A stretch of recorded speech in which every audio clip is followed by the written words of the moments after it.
Welcome to Poker Market, making poker more efficient.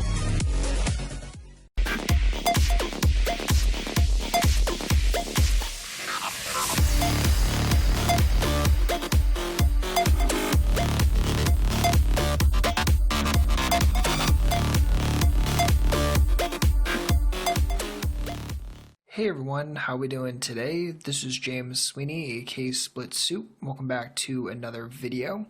And today's topic is very important to me, and it's when to get ace, king, and queens all in preflop. I think this is a very important topic. I think it's oftentimes very overlooked.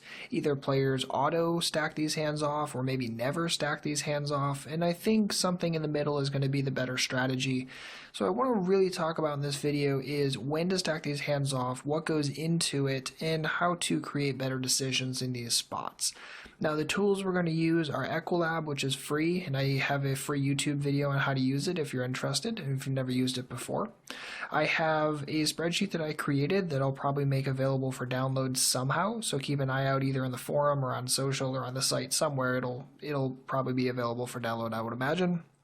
And then we're just going to talk about what goes into these situations. We're going to look at two very common examples. So let's rock and roll and get started and have some fun. Okay, so this first hand is from a live 1-2 game. There's a limp. We decide to attack, totally standard. End up getting 3-bet by the button. And here we are. So this is a situation that definitely comes up a lot when you're playing live. You isolate a limper or two, which means you inherently have a larger raise size preflop. You're going to face a 3-bet sometimes, and you have to make your decision right here. So first and foremost, let's just talk about our options, right? We can fold, we can call, or we can come over the top. Well, in general, we're not going to be folding here unless this guy is just an ultra super nit who's really only ever 3-betting here with aces and kings. This is just the kind of situation where as a default, I'm not going to be folding. I'm going to be continuing in some way, because even if he's just continuing with say queens plus ace king when he 3-bets, it's still a range that is wide enough and gives us enough equity to continue, as opposed to just kings plus, which totally caps us. And just for the record, if you're not really familiar with this kind of information, or you've never really talked about or thought about facing 3-bets and the strategy that goes into that, I would definitely suggest picking up my Reacting to 3-bets video. It's available in the Red Chip Poker Store. It's a great video. It talks all about common ranges that you're going to face when people are 3-betting you, how to make better decisions when calling, folding, and 4-betting, and that's really nice complementary information if you're looking for some extra stuff at the end of this video.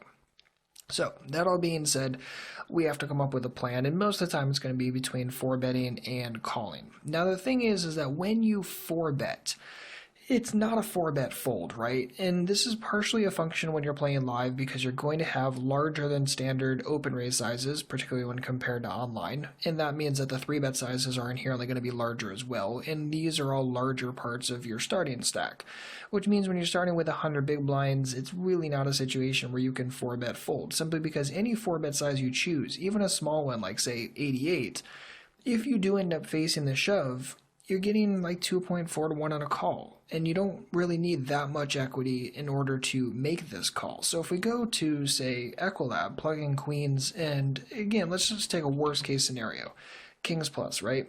Well, against that range, we cannot 4-bet stack off because we need 30% equity. We only have 18. That's obviously not good. But the second that we can widen this up, queens and ace king as well, evaluate that. Now you notice that we have 40% equity. Only need 30. Obviously, this is a snap, get it in, no problem. So the thing is that if he's ever 3-betting wider than just kings plus, and he's stacking those kind of hands off, like wider than just kings plus, then you automatically have to. So the point is that when you 4-bet, it's a 4-bet with a commitment mindset. Otherwise, why did you 4-bet in the first place? So again, as a default, not going to be folding here unless he's just super nitty on his 3-betting. Okay, so that's fine. So now we're between calling and 4-betting. So what goes into the 4-bet? I always like to kind of start there because I always like to proof my aggressive plays first. And again, if we're 4-betting and automatically going to be calling any